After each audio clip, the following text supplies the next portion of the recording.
విడిచిపెడుతున్నాను అంత లోతుగా ఎందుకు స్పృశించాలని.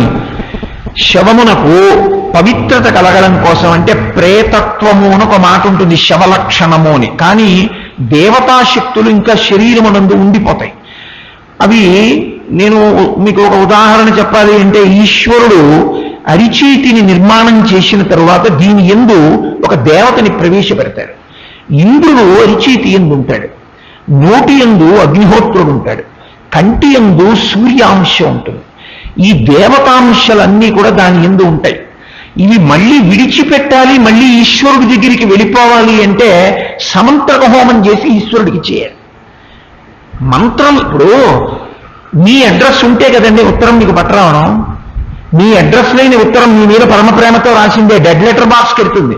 అడ్రస్ లేదు, ఎవరికి పట్టుకొచ్చి ఇస్తారు? మంత్రశక్తి చేత ఈశ్వరుడికి ఇచ్చేస్తారు. లేకపోతే అది కర్తకి అమంగళకరం, కర్తకి అమర్యాదాపరుడు. వాడికి తెలియదు ఏం చెయ్యాలో అని గుర్తు. కర్త మర్యాదగా మళ్ళీ ఈశ్వరుడికి ఇచ్చేస్తున్నాడు. మర్యాదగా ఇచ్చేయాలి అంటే విభూత్యాది అలంకారములను చేస్తారు. మళ్ళీ ఆ శరీరానికి లలాటమునందు శరీరావయవముల యందు విభూతి పెట్టి అప్పుడు ప్రేతత్వము నుండి విముక్తి కల్పిస్తారు. ఇక ఈ ప్రేతమునందు నాన్నగారు మీరు ఉండకండి, శవమైపోయింది, ఇది ఉబ్బిపోతుంది నాన్నగారు, కుళ్ళిపోతుంది, ఇంకా ఇందులో మీరు ఉండలేరు, మీరు చాలా బాధపడిపోతారు, దీని మీద సర్పములు దీని మీద చీమలు తిరుగుతాయి, పాకి తింటాయి, ఆ తింటుంటే దీర్ఘమూర్ఛయందున్నాడు జీవుడు, వాడు పునర్జన్మని పొందడానికి యోగ్యతని పొందడు. కాబట్టి మీరు ఇంకొక శరీరంలోకి వెళ్ళవలసిన అవసరం ఉంది, లేదా మీరు ఈశ్వరుణ్ణి చేరిపోవాలి. కాబట్టి నాన్నగారు మీరు ఇందులోంచి విడిపోండి, ఈ శరీరమును వదిలిపెట్టేయండి. ఓ దేవతాశక్తులారా, ఇంతకాలము మా నాన్నగారని ఏ జీవుణ్ణి నేను పిలిచానో ఆ జీవుడు మా నాన్నగారిగా చెయ్యెత్తి నా మీద అక్షతలు వేయడానికి ఓ ఇంద్రశక్తి ఆయన చేతిలో ఉన్నావు, ఓ అగ్నిహోత్రమా ఆయన నోటిలో ఉన్నావు కాబట్టి ఆయన రెండు పనులు చేశారు. ఒకటి, నోటిలో పదార్థములు పెట్టుకుని జీర్ణం చేసుకోవడానికి లోపలికి పంపగలిగాడు. రెండు, వాక్కుని పలకగలిగాడు. అగ్నిహోత్రము వాక్కు అజ్ఞానాన్ని దహిస్తుంది, వచ్చేటటువంటి అమంగళాన్ని తొలగతోస్తుంది. తండ్రి ఆశీర్వచనం చేస్తే అమంగళం పోయి మంగళం వస్తుంది. కాబట్టి అటువంటి అగ్నిహోత్రమా నోటిలో ఉన్నావు, ఇక మీరు దయచేసి మీ స్థానములకు వెళ్ళిపోండి ఈశ్వరుడి దగ్గరికి. ఇది ప్రేతమైపోయింది, ఈ ప్రేతమును సంస్కరించి ఈ శరీరాన్ని ఆహుతి చేసేస్తాను, తీసుకెళ్లి అగ్నిహోత్రమునందు చేస్తాను, కాబట్టి మీరు వెళ్ళిపోండి అని విడుదల మంత్రం చెప్తాడు. చెప్పి కర్త అంటారు. అందుకే ఆయన కర్తృత్వ మంత్రం చెప్పి దేవతలందరినీ కూడా శరీరములోంచి వెళ్ళిపోవడానికి అనుజ్ఞనిస్తాడు.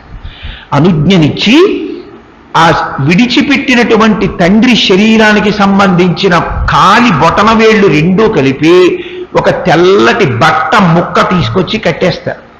చేతులు రెండిటిని బొటనవేళ్లు దగ్గర చేర్చి బట్టతో కట్టేస్తారు. ఎందుకంటే దేశము కాలము అని రెండు ఉంటాయి లోకంలో, ఈ దేశకాలములే రక్ష చేస్తాయి. ఇప్పుడు అంత్యేష్టి సంస్కారం గురించి 4 మాటలు విందాం.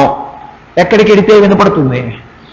ఈ కాలమునందు ఈ 6:30 నుంచి 7:30 8:30 ఆ కాలమునందు సూర్యకళామందిరమునందు వినపడుతుంది. దేశము కాలము. ఇప్పుడు ఇక్కడికి రావాలి అంటే కాళ్ళు చేతులు కదిలితేనే కదా ఇక్కడికి రావడం. పుణ్యం ఓ గుడి చుట్టూ ప్రదక్షిణం కాళ్ళతో వెళితేనే కదా ఏమైనా వినడం కానీ ఏమైనా చేయడం కానీ. వినడం వల్ల ఉపయోగం ఏమిటి? చేత్తో ఏమైనా మంచి పని చేస్తే. ఈ చెయ్యడం ఈ వెళ్ళడం ఇక లేవు, ఈ శరీరము కదలదు. ఇక ఈ శరీరము కదలదు కనుక ఈశ్వరుడు యందు మేము వ్రేల్చాలి దీన్ని. అది ఇక్కడ కుదరదు, ఇంట్లో చేయలేము. ఎందుకు చేయలేమంటే ఈయన ఉంటే అగ్నిహోత్రం చేశాడు, హోమం చేశాడు, యజ్ఞం చేశాడు. కానీ ఇప్పుడు ఈయననే హోమం చేసేస్తే, ఈయన శరీరాన్నే విలీనిస్తే ఆ అగ్ని ఇక్కడ కుదరదు. ఇక్కడ ఉంటే మిగిలిన వాళ్ళు తట్టుకోలేరు. ఆ పరిస్థితిని చూసి తట్టుకోగలిగినటువంటి స్థితి మిగిలిన ప్రాణులకు ఉండదు. వాళ్ళు భయకంపితులైపోయి వాళ్ళకి అకాల వైరాగ్యం వచ్చి, లేదా వాళ్ళు భయము చేత అనారోగ్యం పాలైపోతారు. అందుకని జీవులన్నింటినీ ఎక్కడికి తీసుకెళ్ళాలి అని అడిగాడు. జీవులు ఉత్క్రమణము చెందిన తరువాత ప్రేతములనన్నింటినీ చేర్చేటటువంటిది దక్షిణ దిక్కుకే తీసుకెడతారు. ఊరికి దక్షిణాన శ్మశానం ఉంచుతారు. దక్షిణాన ఎందుకు ఉంచుతారు అంటే దక్షిణ దిక్కు యమధర్మరాజు అధిష్టాన దేవత. అందుకని మంత్రములన్నీ కూడా సూక్తములు ఆయన పేరు మీదే ఉంటాయి. అందుకే ఎక్కడ వ్యక్తి శరీరాన్ని విడిచిపెట్టాడో అక్కడి నుంచి అతని శరీరాన్ని ఊరి చివర ఉన్నటువంటి ఏ శ్మశానమునందు లయం చేసేద్దాం అనుకుంటున్నారో అక్కడకున్న దూరాన్ని 4 పెట్టి భాగిస్తారు. భాగించి ఒక భాగాన్ని విడిచిపెట్టి 3 భాగములను సమాన భాగములు చేసి 3 చోట్ల దింపుతారు. ఎందుచేత దింపుతారు అంటే ఉగ్రమైనటువంటి భూతములు యమదూతలు వాళ్ళు కూడా తిరుగుతూ ఉంటారు. ఎందుకంటే చాలా వేగంగా తీసుకురావాలి ఒక పర్యాయం. అది జరుగుతుంది. ఇప్పుడు నేను మళ్ళీ ఆ గరుడ పురాణ వ్యాఖ్యానం అవన్నీ ఎందుకు, అందుకని వాళ్ళ ప్రీతి కొరకు 3 సమాన భాగములు చేసి 3 చోట్ల దింపుతారు. బీసి సంఖ్య మీద శవవాహకులు ఉంటారు అని 5 ఉండాలి, లేదా 7 ఉండాలి, 9 ఉండాలి, అథవా ఎద్దుల బండిలో తీసుకెళ్ళాలి అని. తీసుకెడితే అప్పుడు సంఖ్యానియమం లేదు అని. ఈ శవాన్ని 3 చోట్ల దింపి 4వ చోట దింపడము అంటే మహాభినిష్క్రమణమా. ఇక ఆ శరీరముతో ఇక ఆ జీవి కనపడదు, ప్రేతము వెళ్ళిపోయింది అని గుర్తు. ఆఖరిసారి దింపడం అంటే అదే దింపడం. అందుకే ఆఖరిసారి దింపి పడుకోబెట్టేది దేని మీద అంటే కట్టిన కట్లు విప్పి ఆ కట్ల మీద పడుకోబెట్టాలి అంది శాస్త్రం. పడుకోబెట్టి అప్పటి వరకు ఆ శరీరంతో బహుశः ఎన్ని రకాలైనటువంటి తప్పులు చేసి ఉంటాడో అన్ని తప్పులు తెలిసో తెలియకో చేశాడుగా. చేయకపోవడం ఏం లేదు. తెల్లవారుజామున నిద్ర లేవలేదు, అసలు సంధ్య వేళలో నిద్రపోకుండా ఉండలేదు, కళ్ళతో చూడకూడనివి చూడకుండా ఉండలేదు, చెవులతో వినకూడనివి వినకుండా ఉండలేదు. మరి ఈ పాపాలన్నీ ఇప్పుడు పోయేటట్టు ఎవరు చేయాలి? ప్రేమతో కడుపున పుట్టినవాడే చెయ్యాలి. అందుకని పంచగవ్యాలు తీసుకొస్తారు. గో సంబంధమైన పంచగవ్యములను తీసుకొచ్చి పంచగవ్యములతో సంస్కరిస్తారు.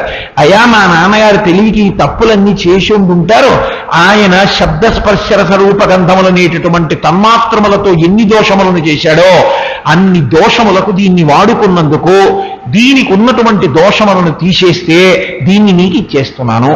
అందుకే షష్ఠి పూర్తి చేసినా పంచగవ్య ప్రాసనమే, ఏ మంచి కార్యం చేసినా పంచగవ్య ప్రాసనమే, చిట్ట చివర దీన్ని వదిలిపెట్టాక కూడా పంచగవ్యమే. ఆ పంచగవ్యాలు శరీరం మీద అలది తీసుకెళ్ళి ఒంటి నిండా నీటిని పోస్తారు. అదే హోమ ప్రక్రియ అంటారు. హోమ ప్రక్రియ అంటే శరీరాన్ని పట్టుకెళ్ళి ఈశ్వరుడికి అర్పణ చేసేటటువంటి ప్రక్రియ. ఈశ్వరుడికి పంపించేసేటప్పుడు ఇంకా ఆ శరీరాన్ని ఆ స్థాయికి వెళ్ళిన తర్వాత కర్త కానీ బంధువులు కానీ ఇక కంట నీరు పెట్టకూడదు అని. ఎందుకని అంటే ఆయన చేసిన మంచి పనులు ఏముంటాయో అవి ఒక్కటి మాత్రమే స్మరించమని చెప్పారు. ఒకవేళ చెడ్డ పనులు చేసి ఉన్నా ఇక స్మరించకూడదు, ఒక్క మంచి పనులు మాత్రమే స్మరించాలి. ఎందుకని అంటే ఇక ఆ శరీరము నీకు కనపడదు, వెళ్ళిపోతోంది పరమేశ్వరుడి దగ్గరికి. పరమేశ్వరుడికి మళ్ళీ దాన్ని హోమంలో ఇచ్చేస్తున్నావు కాబట్టి ఇక దానితో ఏం చేశాడు మర్చిపో, దానితో చేసిన మంచి ఏదుందో గుర్తుపెట్టుకో. అందుకే చమత్కారమైన విషయం ఏమిటంటే ఆ శరీరంతో ఉండగా ఎప్పుడు వేదం ఎలా చెప్పిందో అలా బ్రతికినవాడు అనుకోండి, ఆ శరీరాన్ని పంపించేసేటప్పుడు హోమ సంబంధమైన పరికరములన్నింటినీ కూడా శరీరం మీద పేరుస్తారు. సుక్కు స్రువము యజ్ఞపాత్రలు కూడా శరీరం మీద పెడతారు. ఎందుకంటే బతికున్న నాళ్ళు నిన్ను ఇలాగే హోమం చేశాడు ఈ శరీరావయవాలతో. ఇప్పుడు ఆ శరీరమే హోమమునందు పడిపోతోంది కాబట్టి దీని మీద కూడా హోమద్రవ్యాల్ని పేర్చాము అంటారు. అని ఆ శరీరాన్ని అగ్నిహోత్రమునందు వ్రేల్చాలి.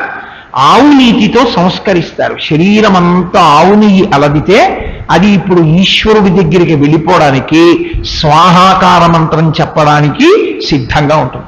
కానీ ఇక్కడ వచ్చే పెద్ద బెంగ ఏమిటంటే శాస్త్రం సత్యం కదండి. శాస్త్రమునందు చెప్పే మాట ఏమిటంటే జీవుడు అప్పుడు చూస్తూ ఉంటాడు. ఎందుకంటే 11 రోజులు ఆయనకి చూసే అధికారం ఇస్తారు. ఎక్కడుంటాడో అక్కడ ఉంటాడు, చూస్తాడు.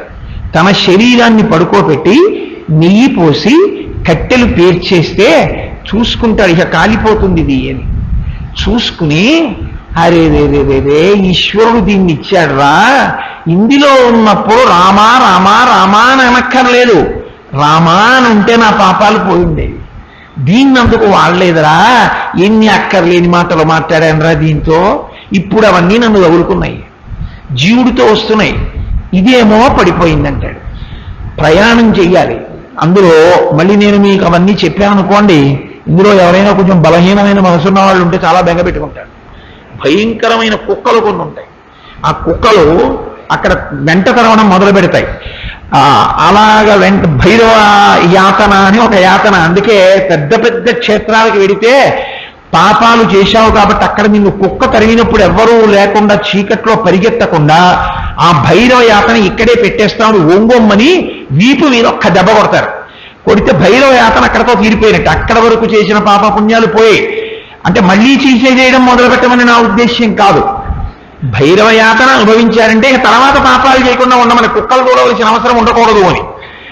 అందుకని ఆ బాగా దేహబంధువులు, దేహము అంటే దహింపబడడానికి సిద్ధంగా ఉన్నదానికి బంధువులు ఎవరుంటారో వాళ్ళు వచ్చి ఆ నోరు మెల్లిగా తెరిచి అందులో కర్త ఎవరుంటారో ఆయన బంగారం వేసి నెయ్యి వేస్తారు. శరీరం మరి హోమంలో కదండి విరేలిస్తున్నారు, హోమంలో వెళ్ళిపోతోంది కాబట్టి అత్యంత పరిశుద్ధంగా వెళ్ళిపోవాలి. అగ్నిస్థానము నోరు కాబట్టి అందులోంచి అగ్నిహోత్రుడిని విడిపించి దాని నిండా నోట్లో నెయ్యి పోసి అందులో కొంచెం బంగారం వేస్తారు. బంధువులందరూ యాత్రకి బత్తెం ఇస్తారు. బత్తెము అంటే మీరు చూడండి, ఇరుముడి కట్టుకునే సంప్రదాయం ఉన్నటువంటి అయ్యప్ప స్వామి దీక్షితులకు బాగా తెలుస్తుంది. వాళ్ళు యథార్థమునకు బయట ఏమి తినకూడదు, పచనం చేసుకుని ఏదైనా పవిత్రమైన స్థానంలో ఆహారాన్ని స్వయంగా పచనం చేసుకుని నివేదన చేసుకుని తినవలసి ఉంటుంది.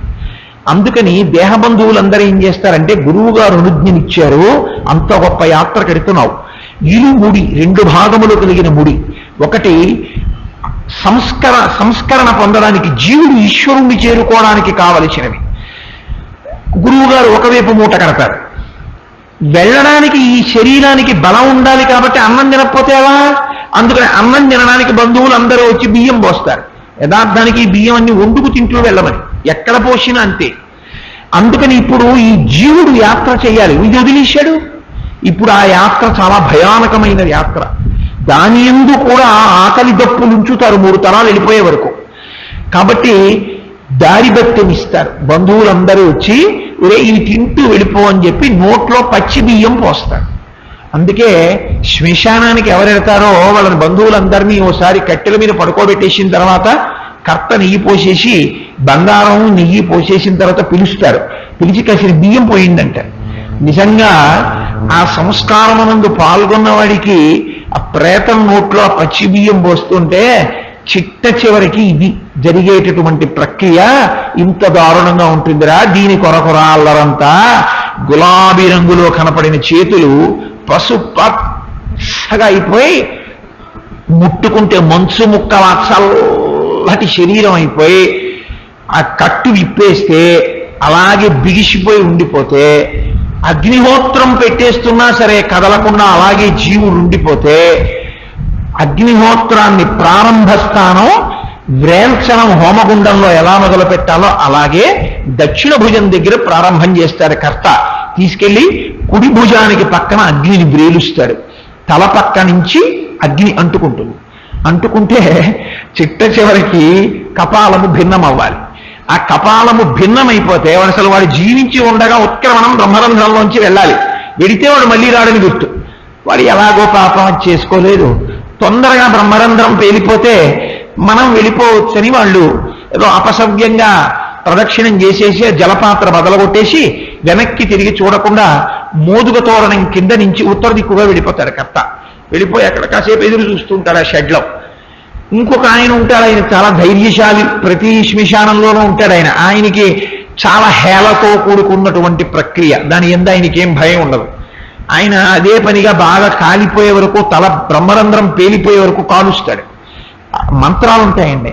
నువ్వు మార్చవద్దు అని అడుగుతాడు. కొడుకు ఎంతో ప్రేమగా అడుగుతాడు, మా నాన్నగారి శరీరం అయ్యా ఇది, మా నాన్నగారు ఉన్నాడు జీవుడి రూపంలో చాలా కాలం, ఎంత జాగ్రత్తగా చూశాడో తెలుసా, నన్ను గుండెల మీద పడుకోబెట్టుకున్నాడు, కందిపోతానని ఎన్ని కష్టాలు పడ్డాడో, నన్ను పెంచి పెద్ద చేశాడు. నీకు ఇంకొక మాట చెప్పనా, నీకు తండ్రి మా నాన్న, నీకు నాకు కూడా తండ్రి అయ్యా అంటాడు అగ్నిహోత్రుని ఉద్దేశించి. మంత్రభాగం అలాగే ఉంటుంది. ఎందుకో తెలుసా అండి, మా నాన్న బతికున్నప్పుడు నీ ద్వారానే దేవతలకి హవిస్సులు ఇచ్చాడు, నిన్నెంతో ఆరాధించాడు, నిత్యాగ్నిహోత్రం చేసుకున్నాడు. ఆ అగ్నిహోత్రంతోనే ఇప్పుడు మా నాన్న శరీరాన్ని వ్రేలిస్తున్నాను. ఏమయ్యా నిన్ను నమ్ముకున్నాడే, నన్ను నమ్ముకున్నాడే, నువ్వు కొడుకు లాంటి వాడివి కావు. కాబట్టి మా నాన్న శరీరం బాగా మాడిపోయి నల్లగా తప్తమైపోకుండా అగ్నికీలల ఎందు తేలికగా భస్మమైపోయేటట్టుగా ఎండు సమిధ కాలినట్టు కాలిపోయేటట్టుగా అనుగ్రహించి పరమేశ్వరుడి దగ్గరికి చేర్చేసి, ఇంకా మా నాన్న జీవుడు మళ్ళీ ఎప్పుడూ శరీరంలోకి రాకూడదు, ఆయన్ని ఈశ్వరుడి దగ్గరికి చేర్చు అని మొదటి సంకల్పం. తర్వాత అథవా ఉత్తర శరీరాల్లోకి వస్తే తర్వాత జరిగే ప్రక్రియలో చెప్తారు అని బియ్యము బంగారం నెయ్యి పోసి వెలిగించి కపాల భేదనం అయిపోయిన తర్వాత వాళ్ళందరూ స్నానాలు చేసేసి వెళ్ళిపోతారు. ఏమి శరీరం అండి, నిజంగా ఎంత బాధాకరంగా ఉంటుందో తెలుసా. శవానికి దక్షిణ దిక్కుకి శిరస్సు నుంచి వెలిగిస్తారు. వీళ్ళందరూ ఏం చేస్తారంటే ఉత్తర దిక్కుకు వచ్చి నిలబడతారు. వీళ్ళు ఉత్తర దిక్కుకు వచ్చి నిలబడినప్పుడు ఏమవుతుందంటే దక్షిణ దిక్కున ముందు తలవైపు అగ్ని రాజుకుంటుంది. మనకి కాలిపోతున్నటువంటి గుండెలు తల కనపడవు, కాళ్ళు మాత్రం అందులో పొరుగ్గా ఉన్న శవం అనుకోండి కట్టెల నుంచి బాగా ముందుకొచ్చి ఉండిపోతాయి. శరీరంలో ఉండిపోయినటువంటి మాంసము కొవ్వు ఉబికి ఉబికి అరికాళ్ళల్లోంచి పైకొచ్చి ఎర్రగా అయిపోతుంటాయి కాలిపోవడానికి. ఐదంతా కాలిపోయాక మీరు వెళ్ళిపోవచ్చు, ఇంకా కపాల భేదనం అయిపోయిందని పెద్ద గరిటె లాంటిది తెచ్చి రెండు కాళ్ళ కింద పెట్టి, ఇక ఈ కాళ్ళని పెద్ద ఏదో గౌరవంగా వాటిని ఊడదీసో లేకపోతే జాగ్రత్తగానో మడవలసిన అవసరమే ఉంది, కాళ్ళ కింద పెట్టి ఎత్తి వెనక్కి అగ్నిహోత్రంలో పారేస్తే అవి వెనక్కి పడిపోతాయి. అక్కడతో పూర్తిగా దహనం అయిపోతుంది. మా నాన్నగారి శరీరాన్ని గ్రహించాను అగ్నిహోత్రమునందు, ఈశ్వరుడికి ఇచ్చేశాను, అందుకని కర్త ఏడవకూడదు అన్నారు. స్నానం చేసేసి వెళ్ళిపోతాడు. తనని కన్నప్పుడు తండ్రి సచేల స్నానం చేశాడు. నాకు కొడుకు పుట్టాడయా, ఓ పితృదేవతలారా మీరు నన్ను కన్నారు, నేను వీణ్ణి కన్నాను, కాబట్టి పితృరుణం తీరిపోయింది అని ఒక జలాశయంలోకి దూకుతాడు కట్టుబట్టలతో. దూకి ఆ నీళ్లు పైకి తేలితే పితృదేవతలు సంతోషిస్తారు, నువ్వు రుణం తీర్చుకున్నా ఉంటారు, అందుకే పెళ్లి చేసుకోకుండా ఉండకూడదు అని. అలాగే మళ్ళీ తానంటాడు, మా తండ్రి నన్ను ఇంత పెంచాడు, మా తండ్రి శరీరాన్ని వేల్చేశాను. మళ్ళీ ఆ నూతి దగ్గర నిలబడి ఆ బట్టలతోటే తలస్నానం చేసేస్తాడు. ఇంటికి వచ్చి దీపదర్శనం చేస్తాడు. మళ్ళీ అస్థికలను సంచయనము అంటారు. పాదముల నుండి తల వరకు ఏరుతారు. ఆ ఎముకలు ఏరుతూ కొన్ని మంత్రాలు ఉంటాయి, ఆ మంత్రములను చెప్తారు. ఆ మంత్రములను చెప్తూ, నాన్నగారు మీరు శరీరంలో ఉన్నప్పుడు ఈ ఎముకలన్నీ మీకు సంధిబంధములు సరిగా ఉన్నాయి కాబట్టి మీ శరీరం చక్కగా తిరిగేది. లోకంలో ఓ రెండు చోట్ల ఎముకలు ఎగుడు దిగుడు అయిపోయాయి అనుకోండి, ఏమి నడుస్తాడు, ఏమి నడవగలడు, నడవలేడు. కానీ మళ్ళీ మీరు ఒకవేళ ఉత్తర జన్మలో ఇంకొక శరీరాన్ని పొందుతుంటే మీరు మంచి ఎముకలతో కూడిన శరీరమును పొందెదరుగాక, మీకు మంచి సప్తధాతువులను పొందెదరుగాక, మీరు సక్రమమైన శరీరమును పొందెదరుగాక అని మంత్రం చెప్తూ అస్థి సంచయనం చేసి బూది తీసి కుండలో పెట్టి ఒక లాకర్లో పెట్టి అప్పుడు ఇదంతా పట్టుకెళ్ళి గంగానది ఎందు కలుపుతాడు. ఎందుచేత అంటే శాస్త్రంలో ఒక మాట చెప్తారు, ప్రకరణంలో ఒక మాట ఉంది. ఒకటి సమాజపరంగా చెయ్యవలసింది, ఒకటి కుటుంబపరంగా చెయ్యవలసింది. ఎప్పుడైనా ఇంట్లో బాగా పెద్దవాళ్ళు ఉంటే, ఇంకా వెళ్ళిపోవడం తథ్యం అన్న సత్యము తెలుస్తూ ఉంటే ఖచ్చితంగా 3 ఇంట్లో ఉండాలి అని. ఒకటి శివప్రసాదము, అంటే పరమేశ్వరుడికి అభిషేకం చేసిన విభూతి, ప్రత్యేకించి దక్షిణామూర్తికి అభిషేకం చేసిన విభూతి, పొడి విభూతి. 2 విష్ణు ప్రసాదము, ఆరబెట్టి పొడిగా ఉన్నటువంటి తులసి. 3 గంగ. ఈ 3 ఇంట్లో ఉండాలి. సమాజపరంగా సత్సంగములు ఎక్కడున్నాయో వాటికి ఇది కర్తవ్యం అని చెప్పింది శాస్త్రం. వాళ్ళు గంగానదీ జలాల్ని సమీకరించి విష్ణు పాదముల మీద అర్చన చేయబడిన తులసి దళాల్ని తెచ్చి, దక్షిణామూర్తికి అభిషేకం చేసిన విభూతి తెచ్చి, ఏ వైద్యశాలలోనో ప్రాణోత్క్రమణం అయిపోతోంది అన్నటువంటి వారికి ఈ విభూతి అలది కాస్త తులసి నోట్లో పెట్టి గంగ నోట్లో పొయ్యాలి. ఎందుకంటే గంగ పాపహరిణి, ఆమెని నోట్లోకి పుచ్చుకుంటే పాపములు పోతాయని. అందుకే కదా భగవద్గీత కించిదీత గంగాజలలవ కణికాపీత సకృతపేన మురారి సమర్చ క్రియతే తస్య యమేన నచర్చ అంటారు శంకర భగవత్పాదులు. కాబట్టి అథవా ఆ మూడు ఇంట్లో ఉండాలి. అసలు అంత్యేష్టి ప్రకరణం ఎంత ఇదిగా ఉంటుందంటే, అంత కష్టపడి కని పెంచినటువంటి తల్లి కాని తండ్రి కాని ప్రాణోత్క్రమణం అవుతుంటే కర్త వెంటనే తీసుకెళ్ళి గోదానం చేసేయాలి. ఎందుకంటే వీడు ఉత్క్రమణం అవ్వగానే గోవు ముందు నడుస్తుంది. ఆ గోవు నడిచిందో చాలా హాయిగా నిలబడతారు. అసలు ప్రాణోత్క్రమణం అవుతోంది అనగానే గోవును తీసుకొచ్చి గోదానం చేసేస్తారు.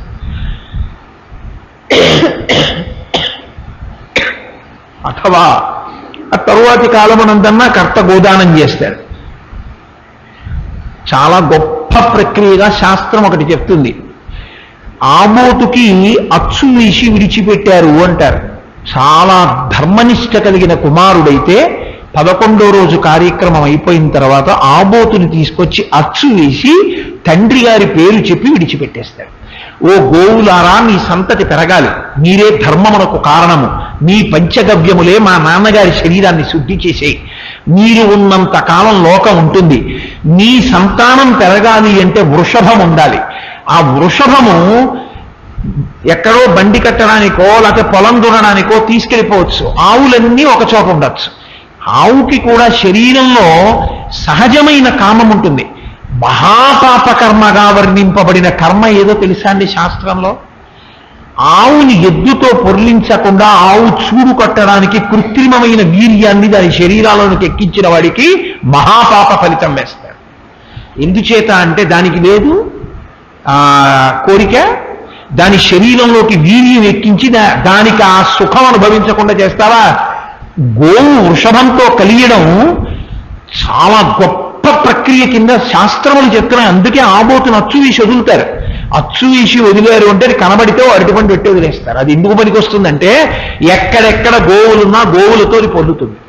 పొల్లింది కాబట్టి గోసంతతి పెరుగుతుంటుంది. గోసంతతి ఎంత పెరిగిందో అంతగా లోకమునకు పరదేవతానుగ్రహము ధర్మము కలుగుతాయి.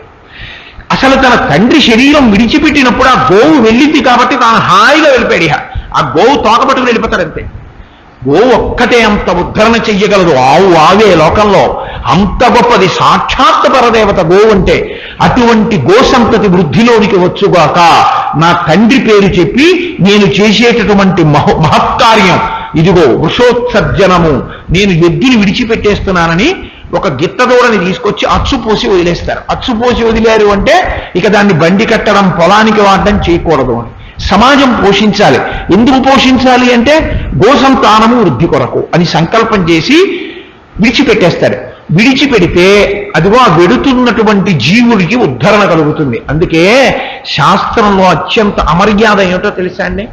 తండ్రి ఒక ఊళ్ళో ఉంటే కొడుకు ఇంకొక ఊళ్ళో ఉండడం. ఇక అంతకన్నా పెద్ద దరిద్రం ఏమిటంటే తండ్రి ఓ దేశంలో ఉంటే కొడుకో దేశంలో ఉండడం. ఎందువలనని చెప్తారో తెలుసా ఆ మాట? నేను మన్నింపబడిదనుగాక, నేను ఎవరినీ వ్యక్తిగతంగా చెప్పట్లేదని మీరు గుర్తుపెట్టుకోవాలి. నేను శాస్త్రం ఒకటే మాట్లాడుతున్నాను. ఎందుచేత అంటే శరీరము నుండి జీవుడు ఉత్క్రమణమవగానే దాహం ఉంటుంది. వాడికి ఉదకతర్పణ చెయ్యాలి. తీసుకెళ్ళి అంత్యేష్టి సంస్కారం చేసి మరునాటి నుంచే ప్రారంభం. వీడిని తీసుకెళ్ళి ఐస్పెట్లో పెట్టి కొడుకు అమెరికాలో ఉన్నాడండి 4 రోజుల్లో వస్తాడన్నారు అనుకోండి, వీడు ఏం చేయాలి? ఏం నీళ్ళేది? ఇంత గొప్ప కొడుకుని కడి అమెరికా పంపించాను, వాడు రావడానికి 4 రోజులు పడుతుంది, ఇలా పడుంటానని దాహంతో జీవుడు భయంతో ఉత్తరక్రియలు చేసే కర్త లేక అలాగే పడి అందులో ఉండి చూసుకుంటూ సంస్కారం లేక ఈశ్వరుడి దగ్గరికి వెళ్ళడానికి మార్గం లేక మంత్రభాగ పఠనం లేక ఉగ్రభూతములు భయపెడుతుంటే చచ్చిన వాడు ప్రతి క్షణం చస్తాడు ఆ పెట్లో పడుకుని. కాబట్టి కనీస కర్తవ్యం తండ్రి చచ్చిపోయేటప్పుడైనా కొడుకు విదేశాల నుంచి వచ్చేసి డబ్బు పిచ్చి వదిలి తండ్రి చచ్చిపోయాక పోని అమెరికా వెళ్ళిపోవడం. చచ్చిపోయిన తర్వాత వస్తాను నేను అనకుండా ఉండడం, శాస్త్రం మీద నమ్మకం ఉంటే. లేదు తండ్రికి అదే పిచ్చి కొడుక్కి ఏది పిచ్చి అయితే నా పిచ్చి మీకు అక్కర్లేదు. కాబట్టి అంత్యేష్టి సంస్కారమునందు ఈ క్రియలన్నీ ఎలా చేస్తారు? ఇంట్లో ఎలా కుదురుతుంది? కుదరదు. కానీ కర్తగా మీ కర్తవ్యం. పెద్దవాళ్ళని పంపించేటప్పుడు అంత గౌరవంగా పంపించవలసిన కర్తవ్యం మన మీద ఉంది. అసలు మీకు నేను ఒక యథార్థం చెప్తే తెల్లబోతారు. అనుశాసనిక పర్వంలో మహాభారతంలో పార్వతీదేవి అడిగింది పరమశివుణ్ణి. తెలిసి తెలియని వాళ్ళు కొంతమంది శివుడు శ్మశానవాసి అంటున్నారు.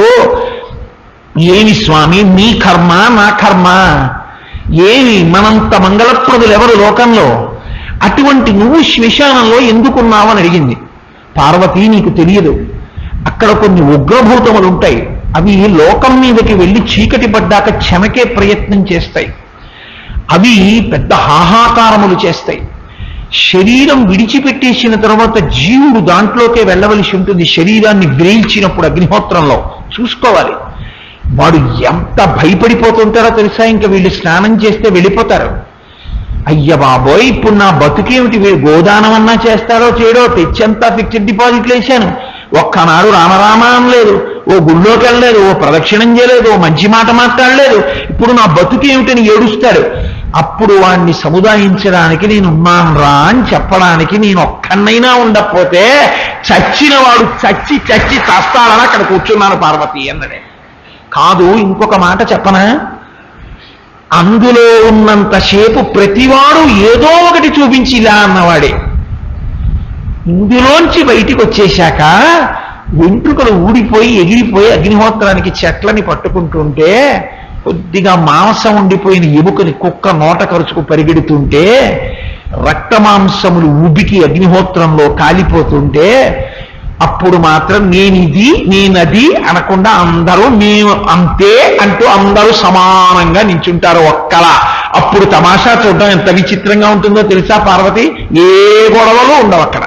అందుకని అప్పుడు వచ్చిన బుద్ధితో ఉన్న వాళ్ళని చూసి ఈ బుద్ధి ఇందులో ఉండగా అక్కడ ఉంటే ఎంత బాగుపడిపోతుర్రా అని చూడడానికి ఆ విచిత్రం నేను అక్కడ కూర్చున్నాను పార్వతి అన్నాడు. 3 సమాధానాలు చెప్పాడు. 3వ సమాధానం ఒకటి చెప్పాడు. చాలా పవిత్రమైన భూమిని లోకంలో ఎక్కడ చెప్తారో అక్కడికే కష్టపడి జనం వెళ్ళిపోతారు. ఎక్కడో మానస సరోవరం ఉందిరా అన్నారు అనుకోండి, పాస్పోర్ట్లు తెచ్చేస్తాడు, వీసాలు తెచ్చేస్తాడు, డోలీలు ఎక్కేస్తాడు, జీపులు ఎక్కేస్తాడు, హెలికాప్టర్ ఎక్కేస్తాడు, వెళ్ళిపోతాడు. రణగోణధ్వని. వెళ్ళేం మౌనంగా ఉంటాడా, ధ్యానం చేస్తాడా? ఇది మంచి ప్రదేశం రా అంటే వెంటనే అక్కడ ఒక పెద్ద హోటల్, నార్దర్న్ డిషెస్ దొరికేటటువంటి హోటల్స్, కూల్ డ్రింక్స్, అంతే. ఇంకేమి పవిత్రత, నాశనం అయిపోతుంది. కానీ నిత్యహోమం ఈ పార్వతి, ప్రతిరోజు హోమమే. నీటితో సంస్కరించి శరీరాలను విరేగిస్తున్నారు. ఎటు తిరిగి నవధాన్యాలు తామర పువ్వులు వేయట్లేదు, శరీరాలను వేస్తున్నారు. ఎప్పుడు అగ్నిహోత్రం హోమం జరుగుతుంటుంది. పవిత్రమైన యజ్ఞభూమి, అక్కడ ఎవ్వరు ఉండరు. ఎంత తొందరగా వెళ్ళిపోదామా అని వెళ్ళిపోతారు, ఉన్నవాళ్ళు మాట్లాడరు. కాబట్టి ప్రశాంతంగా ఉన్న యజ్ఞభూమి కనుక నేను అక్కడ ధ్యానం చేస్తుంటాను, అందుకుని నేను అక్కడ ఉంటానన్నాడు. ఎంత తమాషాగా ఉంటుందో. అనుశాసనిక పర్వం జరుగుతుంటే, శివవైభవం జరుగుతుంటే 3వ అధ్యాయం 4వ అధ్యాయాల్లో ఉంది, అద్భుతంగా ఉంటుంది. కాబట్టి మిగిలిపోయిన వాళ్ళెవరో వాళ్ళది కర్తవ్యం. ఈ కర్తవ్యం నెరవేర్చుకోవడానికి మనిషి అన్న తర్వాత మనస్సు అన్నది ఒకటి ఉంటుంది కదండి. ఇంత కష్టపడి పెంచారే, పెద్ద చేశారే, పాపం నేను ఏసీలో పడుకోవాలని మహానుభావుడు ఏసీ తెచ్చి నా రూమ్కి బిగించాడే, నా పెళ్ళైతే నేనేదో డెహ్రాడూన్ వెళ్ళాలి, అక్కడికి వెళ్ళాలి, ఇక్కడికి వెళ్ళాలి, సంతోషపడాలని కష్టపడి విమానం టికెట్లు తీసుకొచ్చారు. నాకు పెళ్ళి అవగానే నేను సంతోషంగా ఉండాలని ఓ ఇల్లు కొన్నారు. ఇన్ని చేశాడు మహానుభావుడు. ఆయన మాత్రం 2 బెడ్రూమ్లు ఉంటే నేను మా చెల్లి విడితే ఇద్దరికీ చెరుకో బెడ్రూమ్ ఇచ్చేంత వయసు వచ్చింది నాకేమిట్రా అని హాల్లో తువ్వాలేసుకు పడుకున్నారు నాన్నగారు. ఆయన ఎన్ని కష్టాలు పడ్డారు, నన్ను ఇంత గొప్పవాణ్ణి చేశారు. ఆ చెయ్యి ఎన్ని మాటలు ఆశీర్వదించిందో, ఆ చెయ్యి ఎన్ని మాటలు బుగ్గలు పుణికిందో, ఆ చెయ్యి ఎన్ని మాటలు భయమేస్తే ఎత్తుకుని వీపు మీద రాసిందో, ఆ కాళ్ళకి ఎన్ని సందర్భాల్లో నమస్కారం పెట్టానో, ఆ శరీరం పెద్దరికంతో వచ్చి నేనున్నాను నాన్న అని ఎన్ని మాటలు భయం తీర్చిందో, అటువంటి శరీరాన్ని చిట్ట చివర ఎంత భయంకరంగా ఉంది నిజంగా శ్మశానం. అలాంటి చోట విడిచిపెట్టి వచ్చానే నాన్నగారండి, నా పాపానికి నిష్కృతి ఉందా? ఇంకెక్కడ ఉంచాను, మిమ్మల్ని అక్కడ ఉంచానని ఎంత తల్లడిల్లుతారో. కనీసం ఆ బెంగ లేకుండా నాన్నగారిని ఉంచినటువంటి శ్మశానం చాలా అందంగా ఉంది. నిజంగా ఓ పార్క్ ఎలా ఉందో అలా ఉంది. నాన్నగారికి ఇంట్లో కూర్చుంటే ఎంత సంతోషమో, గుళ్ళోకి వెళ్ళి పూల తోటలో కూర్చుంటే ఎంత సంతోషమో, ఆ పరమశివుడి విగ్రహంతో ఉన్నటువంటి ఆ పూల తోటలో మధ్య ఉన్న యజ్ఞ హోమ వీధిలో నాన్నగారిని అర్పించాను. నాన్నగారు ప్రశాంతంగా ఉంటారు, నేను ప్రశాంతంగా ఉన్నానని చెయ్యవలసిన కర్మ చెయ్యడానికి భయం లేకుండా చక్కగా సంతోషంగా చేసి తిరిగి రావడానికి వీలుగా ఒక శ్మశాన వాటిక ఉండవలసిన అవసరం ఎంతైనా ఉంది ప్రతి వాడికి. ఎందుచేతనంటే తండ్రికి సినిమా తీసుకెళ్లిన వాడు ఉండొచ్చు, తీసుకెళ్ళని వాడు ఉండొచ్చు. తండ్రిని కాశీ తీసుకెళ్లిన వాడు ఉండొచ్చు, తీసుకెళ్ళని వాడు ఉండొచ్చు. తండ్రికి అన్నం పెట్టిన వాడు ఉండొచ్చు, అన్నం పెట్టని వాడు ఉండొచ్చు. కానీ కొడుకై పుట్టిన తరువాత లోకం తిడుతుందనైనా శరీరం పడిపోయిన తర్వాత తండ్రిని శ్మశానానికి తీసుకెళ్లకుండా ఉండడం. తండ్రి మాట ఎలా ఉన్నా వీడికన్నా భయం లేకుండా ఉండాలిగా వెళ్ళొచ్చినందుకు. వీడికి 3 నెలలు నిద్రపట్టని స్థితి కలగకూడదుగా. ఏ కుటుంబంలో ఉన్న ఎవరు అర్హత లేకుండా పొగట్ట పంచకట్టుకుంటే ఒక్కనాటికి నేను పొగడను. నా మనసు తృప్తి చెందితేనే నేను ఆ కితాబిస్తాను. నిజంగా ఇవాళ రోటరీ క్లబ్ వాళ్ళు చేస్తున్నటువంటి ఈ పనికి పరమేశ్వరుడు కాకినాడలో శరీరం విడిచిపెట్టినటువంటి వ్యక్తుల యొక్క పితృదేవతలు ఎంత సంతోషిస్తారో. ఈ టిక్కు ఒక్క 80 ఏళ్ల ముందు పుట్టుంటే నేను ఇంకొంచెం అందంగా వెళ్ళిపోయి ఉండేవాళ్ళం కదురా అని ఎంత ఆనందపడిపోదురు. కాబట్టి ఇవాళ జరుగుతున్నటువంటి కార్యక్రమం ఏదుందో, ఇవాళ చేసిన సంకల్పం ఏదుందో అది మహోత్కృష్టమైన సంకల్పం. దాని ప్రయోజనం మనందరికీ సిద్ధిస్తుంది. ఆయనకి ఎంత తాపత్రయం అండి ఆ రోటరీ వాళ్ళకి. వాళ్ళు ఏదో ఇంత పెద్ద హోటల్ కడుతున్నాం, మీరు చందా ఇస్తే ఏడాదికి 3 రోజులు మీరు ఇందులో ఉండొచ్చు అన్న వాళ్ళని నేను చూశాను. ఏమండి అంత్యేష్టి సంస్కారం చేసుకోవడానికి ఇంత అందంగా కడదాం అనుకుంటున్నామండి అని ఆ లేఅవుట్లు తీసుకొచ్చి గోడలంతటి మీద పెట్టి నా దగ్గరికి వచ్చి అంత బతిమాలి నాకు తెల్లటి రాజహంస లాంటి కారు పంపించి నన్ను ఇక్కడికి తీసుకొచ్చి మళ్ళీ ఇంత తెల్లటి పరుపోటేసి ఇన్ని చేస్తే తప్ప వీడు సరిగ్గా కూర్చుని మాట్లాడతాడో అని చేసిందంతా వాళ్ళ. నాకింత మర్యాద, ఎంత ఉదార హృదయులు. నేను మీ అందరినీ హృదయపూర్వకంగా అర్థించేది ఒక్కటే, అంత్యేష్టి సంస్కారము యొక్క వైశిష్ట్యమును యథార్థమైనటువంటి పవిత్ర హృదయంతో అర్థం చేసుకోండి. ఏదో ఒకనాడు శరీరం అనేటటువంటిది పొందిన వాళ్ళు విడిచిపెట్టక తప్పదు.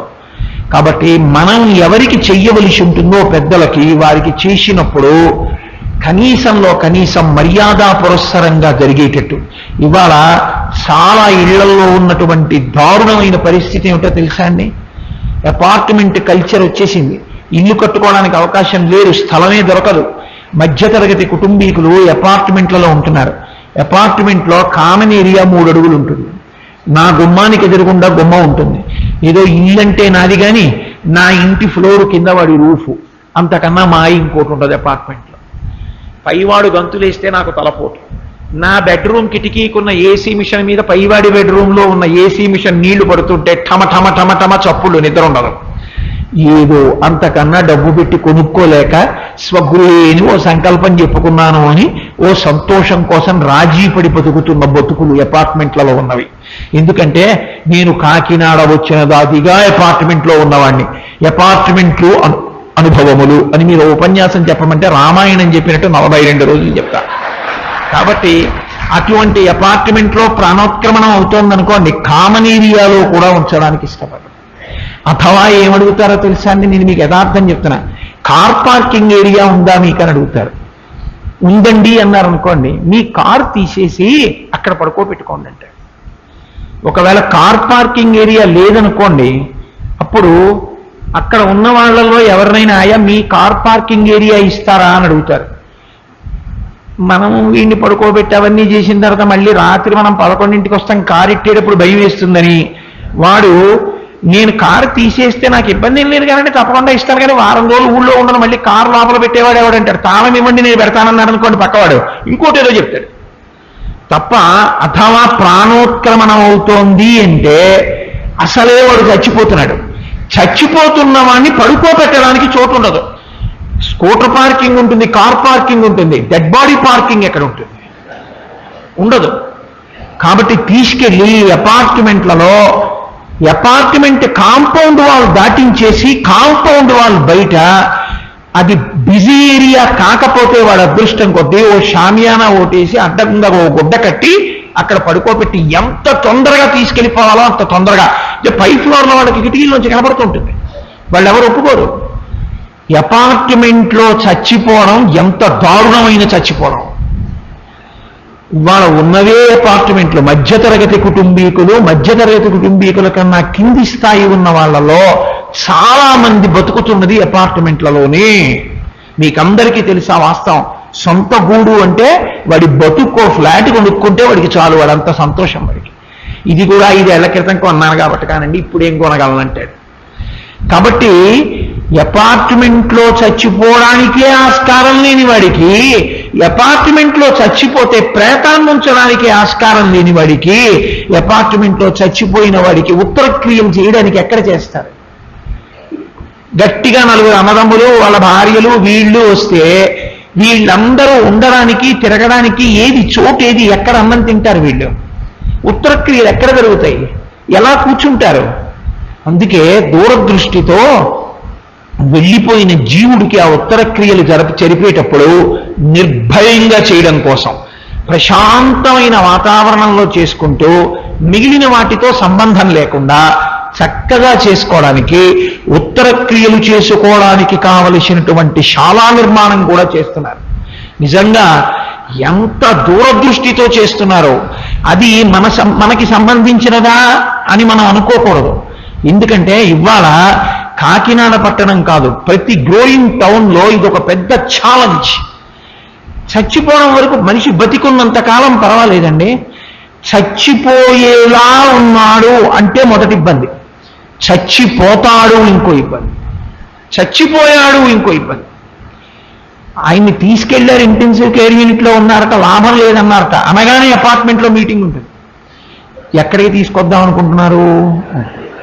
ఇక్కడికే తీసుకొస్తారు. ఇక్కడికి తీసుకొస్తే కదా, మా ఇంట్లో పెళ్లి పెట్టుకున్నామండి, ఇక్కడికి ఏంటండి ఇంకెక్కడికన్నా అలా శ్మశానానికి మీ బంధువులు ఇంకెవరు లేరా?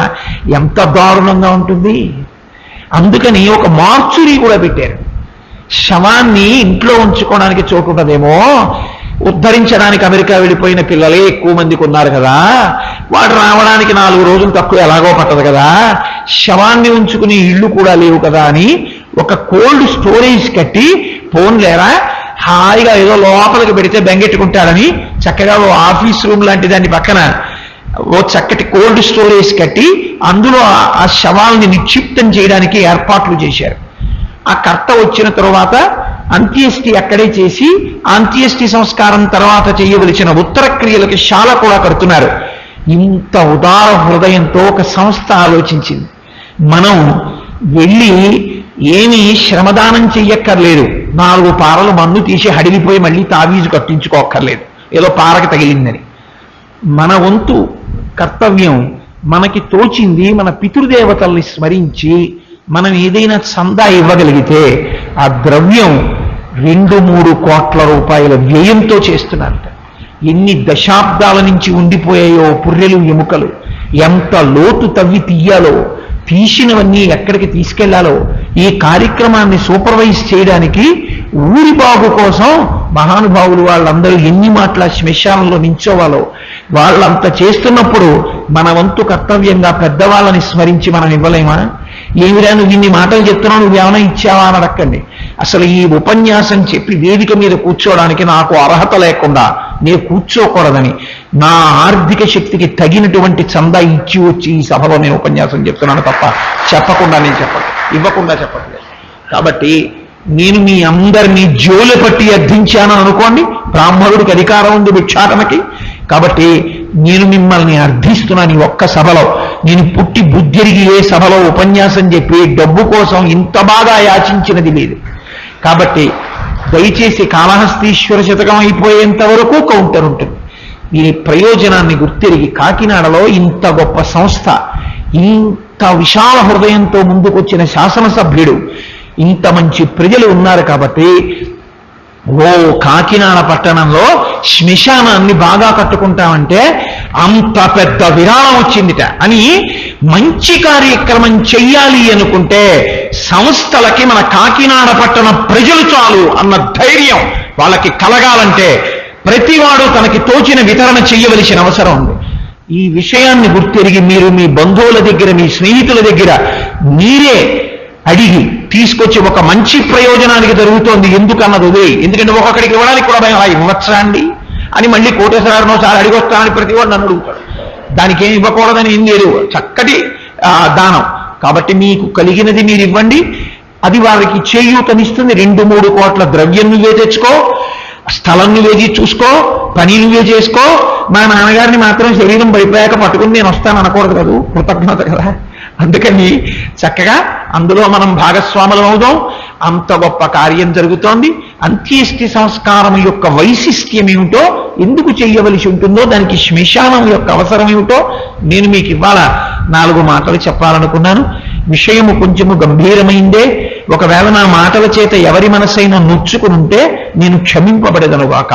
యథార్థమునకు నేను ఆ మంత్రభాగాన్ని ఎక్కువగా స్పృశించడం కానీ, దానికి సంబంధించినటువంటి క్రతువుని ఎక్కువ వర్ణన చెయ్యడం కానీ నేను చెయ్యలేదు. ఎందుచేత అంటే దానివల్ల కొంతమంది మనసులు, సున్నితమైన మనసులు చాలా ఖేదాన్ని పొందుతాయని ఎంతవరకు అవసరమో అంతవరకే స్పృశించే ప్రయత్నం చేశాను. కాబట్టి అది కార్యసిద్ధికి ఉపయోగపడితే పరమేశ్వరుడు నాకు వాక్కునిచ్చినందుకు నేను ధన్యత పొందినవాడనవుతాను. ఈ ప్రసంగం ఇక్కడతో పూర్తి చేస్తూ రేపు సాయంకాలం 6:30 నుండి 6 రోజుల పాటు ధూర్జటి విరచితమైనటువంటి, మహాకవి ధూర్జటి విరచితమైనటువంటి కాళహస్తీశ్వర శతకం మీద ప్రవచనాలు చేస్తాను. మీలో అవకాశం ఉన్నవారు ఆ అవకాశాన్ని వినియోగం చేసుకోవచ్చు. మంగళాశాసనపరై మదాచార్య పురోగమై సర్వైశ్చ పూర్వైరాచార్యై సత్కృతాయాస్తు మంగళం. మంగళం కోసలేంద్రాయ మహనీయ గుణాత్మనే చక్రవర్తి తనూజాయ సర్వభౌమాయ మంగళం. ఉమాకాంతాయ కాంతాయ కామితార్థ ప్రదాయినే శ్రీగిరీశాయ దేవాయ మలినాథాయ మంగళం. కరచరణకృతం వా కర్మవాక్కాయజం వా శ్రవణనైనజం వా మానసం వాపరాధం విహితం వా సర్వమేత్తక్షమస్వ. శివ శివ కరుణాబ్ధే శ్రీ మహాదేవ శంభో. సర్వం శ్రీ ఉమామహేశ్వర పరబ్రహ్మార్పణమస్తు. స్వస్తి. అందును ఒక్కసారి కూర్చోమని అడుగుతున్నారు. మన ప్రజాప్రతినిధి కనుక అది మనం ఇవ్వవలసిన మర్యాద. కాబట్టి దయచేసి ఒక్కసారి కూర్చోండి. సభకు నమస్కారం. వేదిక మీద ఉన్న గురువు గారికి, ఇక్కడ చేసినటువంటి గురువు గారి భక్తులకి, రోటరీ క్లబ్ అన్ని క్లబ్కి సంబంధించిన సభ్యులకి అందరికీ నాకు నమస్కారాలు. నేను మొన్న 2009 ఎలక్షన్లో గెలిచిన తర్వాత మన వెంకటేశ్వర కళ్యాణ మండపంలో కాకినాడ పట్టణానికి సంబంధించినటువంటి ఈ ఆర్యవైశ్య సోదరులందరూ నాకు సన్మానం చేయడం జరిగింది. ఆ సన్మాన కార్యక్రమంలో మన బాగా మాధవరావు గారి పెద్దలు శ్మశానం డెవలప్ చేయమని చెప్పేసి నాకు అడ్వైజ్ చేయడం జరిగింది.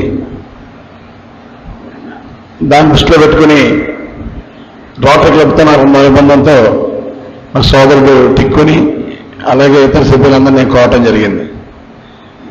గతంలో ఒక 4 సంవత్సరాల కింద కూడా మేము టేకప్ చేశాం. రోటరీ క్లబ్ కూడా ఇవ్వడం జరిగింది. కానీ కొన్ని అనివార్య కారణాల వల్ల మన కాకినాడపట్నం శ్మశానం డెవలప్మెంట్ జరగల. దేవుడి దయ వల్ల నేను శాసనసభ్యులు గెలిచిన తర్వాత ఇదొక మంచి కార్యక్రమం. అంటే శ్మశానం డెవలప్ చేయాలని చెప్పేసి అనుకున్నా తప్ప, శ్మశానం డెవలప్ చేయడం వల్ల ఎంత పుణ్యం వస్తుందని చెప్పేసి గురువుగారు చెప్పారు. నిజంగా నాకేదో తెలియదు. సో గురువు గారు చాలా మంచి ఉపన్యాసం ఇచ్చి అందరి కళ్ళు తెరిపించారు. తప్పకుండా ఎంత తొందరలో మనం ఈ యొక్క శ్మశానాన్ని సుందరంగా తీర్చిదిద్దుకొని చనిపోయిన తర్వాత కూడా మంచి ప్రదేశంలో మన అగ్నిహోత్రి అవ్వాలని చెప్పేసి గురువుగారు ఎలాగైతే చెప్పారో, తప్పకుండా దయచేసి అందరూ మీకు సహకరించమని చెప్పేసి కోరుకుంటున్నాను. నా విధంగా కానీ, నేను కానీ, మన పార్లమెంట్ సభ్యులు పల్లరాజు గారు కానీ ఈ యొక్క ప్రాజెక్ట్ విషయంలో తప్పకుండా మా యొక్క సహకారాలు నిద్ర కూడా చేస్తాం. తప్పకుండా నేను పల్లరాజు గారు కూడా చెప్పడం జరిగింది. పల్లరాజు గారు కూడా మన రోటరీ క్లబ్ మెంబరే కనుక నేను పలమరాజు గారు ఎమ్మెల్యే ఫండ్స్ నుంచి కొంచెం, అలాగే ఎంపీ ల్యాండ్స్ నుంచి పలమరాజు గారు రిక్వెస్ట్ చేస్తాను. ఈ సందర్భంగా మొట్టమొదటిగా అంటే ఎవరెవరు డొనేట్ చేశారో నాకు తెలియదు.